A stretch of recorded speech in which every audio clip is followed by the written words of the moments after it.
أهلا بيكم. لو عاوز تشتري سيارة جديدة أو مستعملة، ربع نقل أو ملاكي، يبقى أنت في المكان الصحيح، لأن قناة عربيات بتقدم أكبر خدمة لبيع وشراء السيارات على الإنترنت. كل اللي عليك إنك تفعل زر الجرس وتشترك في القناة عشان يوصلك كل جديد. اللهم صل وسلم وزد وبارك على سيدنا محمد وعلى آله وصحبه أجمعين. السلام عليكم ورحمة الله تعالى وبركاته. أهلا بكم إخواننا الكرام، يا رب تكونوا بخير وصحة وسعادة إن شاء الله. مع حضراتكم هاني فرج من قناة عربيات. قبل ما نتكلم عن الموضوع اللي معنا النهاردة، اللي بشوفه موضوع مهم جدا لكتير من الناس، لو حضرتك عندك عربية عايز تبيعها من خلال القناة، كل اللي عليك هتتواصل معانا على رقم الواتساب الخاص بالقناة اللي هو 041-303591. ابعت لنا فيديو للعربية وكمان مواصفات العربية وبعض الصور العربية، وإن شاء الله هيتم عرض العربية على القناة، وربنا ييسر لكم الحال إن شاء الله، ويتم بيع العربية من خلال القناة. وعلى فكرة الحمد لله بفضل الله طبعا أولا وأخيرا ناس كتير جدا اتباعت عربياتهم من خلال القناة بتاعتنا والحمد لله. النهاردة هنتكلم عن موضوع مهم جدا ناس كتير جدا بتسأل عنه، وهو عن ما هي الإعاقة اللي تستحق إنها تشتري أو تاخد عربية معاقين معافاة من الجمارك. طبعا حضراتكم عارفين إن الدولة المصرية بتعمل نقطة أو حتة السيارات اللي خاصة بالمعاقين. يعني حضرتك لو عندك إعاقة بتستحق إنك تشتري عربية معاقين بتكون معافاة من الجمارك. العربية دي بتجيلك من بره مخصوص، يعني ما بيكونش عليها جمارك. وطبعا ناس كتير جدا بتلجأ لشراء الجواب الخاص بالمعاقين، لأن مش كل الناس معاقين معاهم فلوس عشان يشتروا العربية. بالتالي المعاق بيكون محتاج الفلوس، بيبيع الجواب لبعض الناس اللي بتشتري العربية ديت، والجواب بيقولوا وصل من سعر 25,000 ل 30,000 جنيه، بقت تجارة.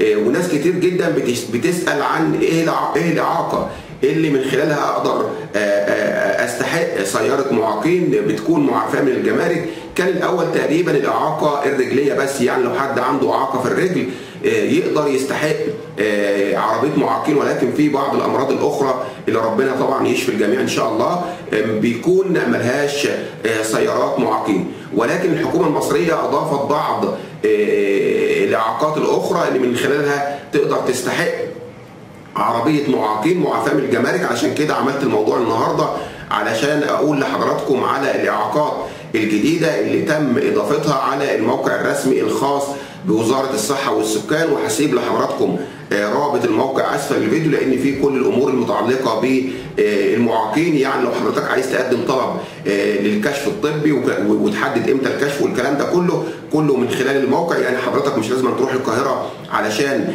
تعمل ميعاد الكشف والكلام ده كله، لا ده انت في البيت ممكن تعمل الكلام ده كله من خلال الموقع الرسمي الخاص بوزارة الصحة والسكان اللي هسيبه أسفل الفيديو إن شاء الله، وربنا يكرمكم إن شاء الله وتستفيدوا من العربية. هقول لحضراتكم دلوقتي على الإعاقات اللي تم إضافتها على الموقع الرسمي. لو حضرتك عندك الإعاقة ديت يبقى تستحق إنك تشتري أو تاخد عربية معاقين معافاة من الجمارك. أول إعاقة معانا هي الإعاقة الحركية، يعني يكون عندك مشكلة في رجلك زي ما كان موجود قديم. الإعاقة الثانية الإعاقة البصرية، يعني لو حد ما بيشوفش مثلا، ربنا يحفظكم جميعا، ممكن أو ليه الحق إنه يستحق سيارة معاقين. الإعاقة الثالثة الإعاقة السمعية، يعني لو حدش بيسمع ممكن أيضا تستحق إنك تشتري أو تاخد عربية معاقين معافاة من الجمارك. والإعاقة الرابعة معانا الإعاقة الذهنية، ربنا يحفظكم جميعا. يعني لو حضرتك لو حد عنده إعاقة ذهنية، يعني بيقولوا كده حالة نفسية أو الكلام ده كله، ليه كمان إنه يستحق سيارة معاقين معافاة من الجمارك. وفي كمان إعاقة الاضطرابات النفسية وصعوبات التعلم وفرط الحركة، يعني حضرتك عندك صعوبة في التكلم، في انك تتكلم او تتحرك كتير او الكلام ده كله، سهل جدا انك تاخد عربية معاقين. وكمان تم اضافة إعاقة أو مرض الدم. لو حضرتك عندك أمراض دم ممكن سهل جدا إنك تحصل على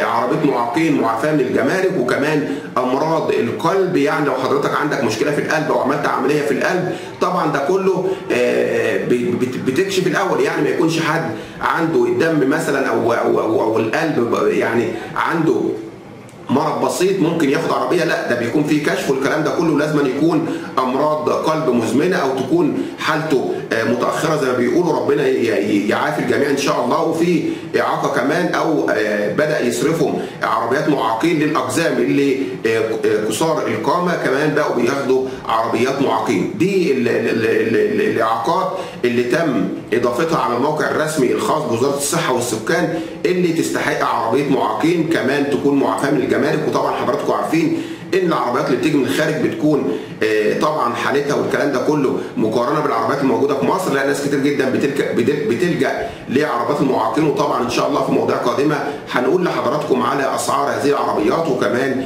ازاي تشتري العربيه سواء من بورسعيد او من بعض المحافظات الاخرى. ده كان موضوعنا النهارده، يا رب تكونوا استفدتوا من الموضوع واكون قدمت شرح كويس لحضراتكم. استنونا في مواضيع جديده واخبار جديده على قناتكم على اليوتيوب قناه عربيات. لو عجب حضرتك الفيديو او استفدت منه ما تبخلش علينا بلايك، وكمان تفعل زر الجرس علشان يجي لحضرتك كل الفيديوهات اللي بننزلها على القناه. ونشوفكم على خير ان شاء الله في فيديو قادم على القناه، والسلام عليكم ورحمه الله تعالى وبركاته.